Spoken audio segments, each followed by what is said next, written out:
I'm a big fan of a lot of characters and properties, but Usagi Yojimbo has always been one of my absolute favourites.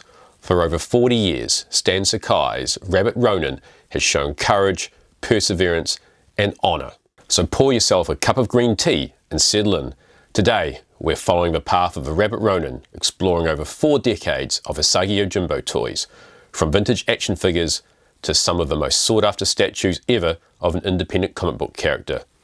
I'm Wade from the Two Barbarians, and this is the history of Usagi Yojimbo action figures.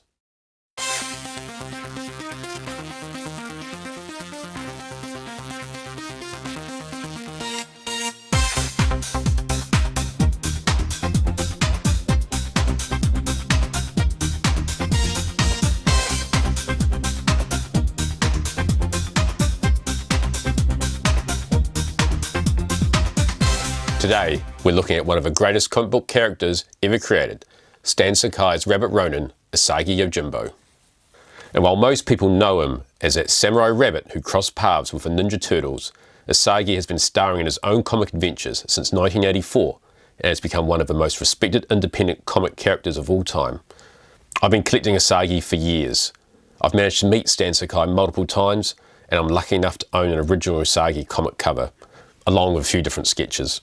But today, we're taking a look at almost every Usagi action figure and some of the most fun Usagi collectibles ever made.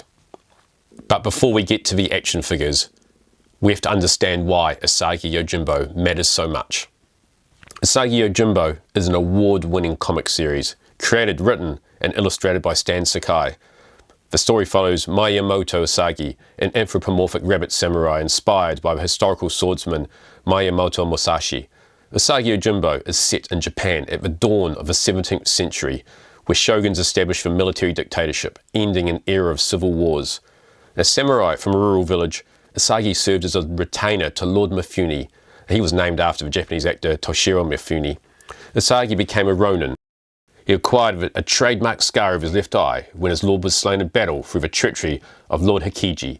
And set in early Edo period Japan, Usagi is now on a warrior's pilgrimage.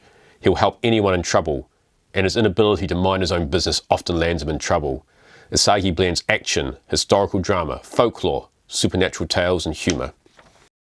One of the series' most distinguishing features is Stan Sakai's meticulous research into Japanese culture in terms of sword making, crafts, customs, so it's educational as well as informative and entertaining.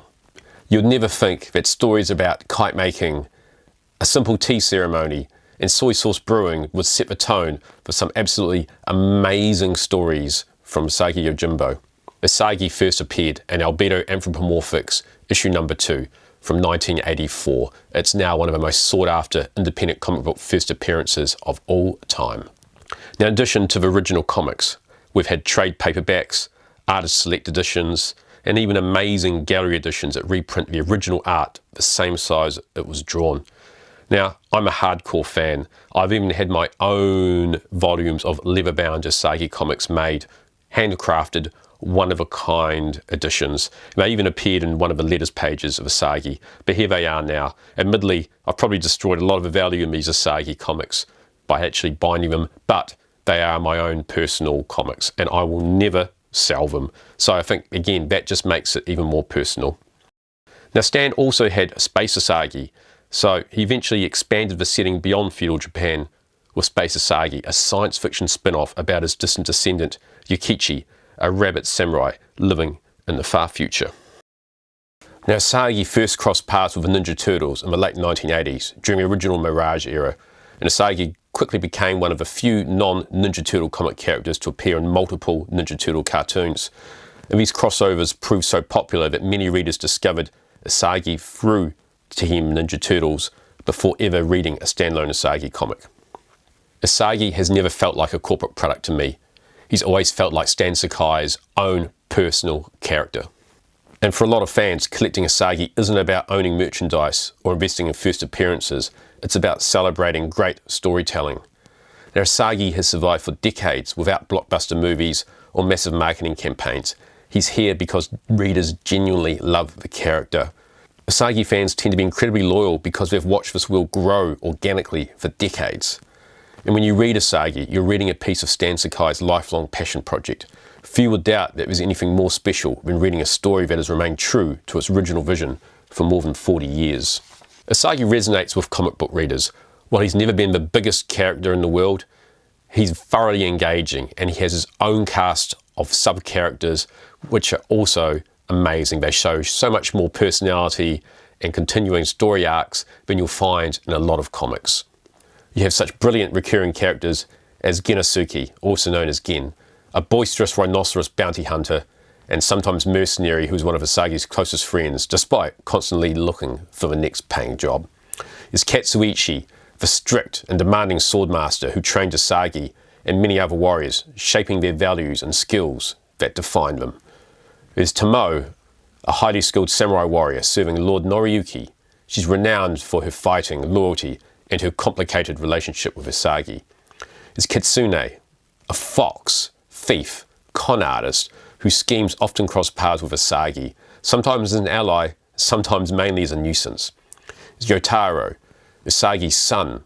Unaware of his father's identity, he gradually follows a path towards becoming a samurai himself. There's Stray Dog, a highly skilled canine who became a disgraced bounty hunter. Although he's got a hard exterior, he's quietly supporting an orphanage and uses much of his bounty hunter income and mercenary earnings to help care for the children there. And then we come to Jay, a terrifying, near supernatural assassin possessed by the dark force known as the Kami of Darkness, making him Usagi's most persistent enemy. Now we know more about Usagi, we can get into the action figures. We have the original Playmates figure from 1989, and given the vast majority of fans discovered Usagi through Ninja Turtle comics and cartoons, it's fitting that Usagi's first action figure was part of the Ninja Turtle range, and this was back in 1989. Now most kids had no idea Usagi came from his own comic, but the Usagi toy was a fan favourite. The toy leaned into Usagi's samurai warrior appearance rather than his wandering Ronin look. For an entire generation, this toy was Usagi, despite not even looking like his cartoon appearance. And armed with a variety of accessories, this is a great figure to have on your shelf. And from 1991, we have the Space Usagi figure. This is a typical 1990s figure. It's got bright green, it's got a cape, and it's got guns. It doesn't really look anything like the character of Yukichi from Space Usagi. And after 1991, we come to a bit of a long drought. There wasn't a steady stream of Usagi merchandise at all, and while the comic books continued and the fan base grew, it took a long time before we got to the Antarctic Press figure from 1998. Now a lot of collectors don't know this figure exists. It was one of the first figures released specifically as an Usagi property rather than for Ninja Turtles. Now there was a standard edition, and as typical from the 90s, we had a platinum and glow-in-the-dark editions. Now these are much smaller production numbers than the Ninja Turtle releases. And as a scale, it's quite a lot smaller as an action figure. Now this was collectors finally getting a Usagi figure that existed because of a comic, not because of the Turtles. In the year 2000, while it's not strictly an action figure, we got a cold cast statue of Usagi and Spot, and there was also one of Katsuichi and young Usagi. And while these aren't deemed to be action figures, they are still incredibly detailed pieces. In 2003, Dark Horse released a PVC figure of Usagi, and now while it's actually a static figure at around 9 inches tall, it's still a very good figure to have in your collection. Around the same time, the Ninja Turtles cartoon was rebooted in 2003, and this series was much closer to the visions of the original creators Peter Laird and Kevin Eastman. The series featured darker stories, better serialized storytelling, and deeper character development, helping introduce a new generation of fans to the Turtles. The show's popularity led to several story arcs and spin-offs, including the Battle Nexus tournament storyline, which allowed for the introduction of Usagi and Gen to the Ninja Turtle toy line. Now, since we got Gen for the first time as a toy, it's rather disappointing to see that his actual toy is limited by his play feature. Essentially, you push a button on his back and the figure collapses into a bit of a heap. So you actually get to wind it up again and then push the button. But again, it is rather limited. You do have articulation, but at some point you think that the thread that holds the toy together will break at some point. And this is actually quite a highly sought after toy from the line. Now Usagi It's very hard to actually pose this figure without looking like he's in a dynamic pose. He's essentially fixed with his arms out, looking as if he's always in battle. So just have him on the shelf, you have to sort of just pretend he's in battle and let him go for it. And whilst they're not action figures, the Roku statues from 2009 of Usagi are definitely worthy of being the most sought after Usagi collectibles on the planet. They're that good, they're amazing. This line featured major Usagi characters in cold cast resin format with limited production runs, including characters that had never had figures before, including Jay, Tomo, and Kitsune, and these weren't mass market toys. They were made specifically for hardcore Usagi fans, and the sculptures captured Stan Sakai's artwork incredibly accurately. And many fans regard them as the best three-dimensional representations of the characters ever made, and collectors at the time it highlighted praise from Stan regarding the quality of the sculpts. And they mostly sold direct to fans. However, there were some exclusive variants that featured interchangeable parts and had lower production runs. Many collectors still consider them grail pieces today. NECA brought the Ninja Turtles back in 2012 with another rebooted Ninja Turtles TV cartoon. As part of that cartoon, they also brought back Usagi Yojimbo. Now this was a three-part crossover written with input from Stan Sakai himself. And Playmates celebrated the Samurai Rabbit's return with an all-new action figure based on his updated animated design. And the creative involvement from Stan helped make the crossover feel much closer to the spirit of original Usagi comics. And out of this there were 3 Usagi figures. One in his Usagi wandering appearance. One in his samurai appearance. And there was another XL size, a 12-inch version, which was part of the Playmates gigantic scale figure range. In addition, Walmart also released an exclusive set, which had a repaint of a single packaged samurai armour, as well as a warrior horse that also came with Raphael and Michelangelo. And again, there was also another exclusive available at a Comic-Con. This introduced the character to younger fans. And then we come to the NECA range. NECA producing figures of Usagi Yojimbo was the biggest thing to happen for a long time. NECA produced an Usagi based on his original Ninja Turtle cartoon appearance from 1987, as well as the Space Usagi, and black and white editions of both. Now these versions of Usagi, they're generally modelled in line with his size compared to the Ninja Turtles in the actual cartoon. So they are designed on that smaller buck. And you'll find that for about the next 7 or 8 Usagis that came under NECA, they're all about the same size. And then NECA put out the Year of the Rabbit box set, which had 4 different versions of Usagi. 2 in his Wandering Ronin outfit, 1 a Space Usagi, and 3 Usagi in his samurai outfit.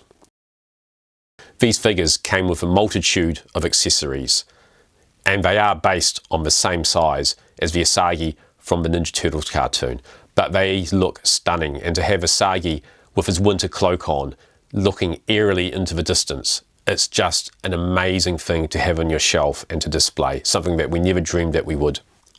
And NECA then released an Usagi Ninja Turtles crossover wave with an Usagi based in his samurai outfit direct from a crossover comics, along with Ninja Turtles that were also based on Stan Sakai's drawings.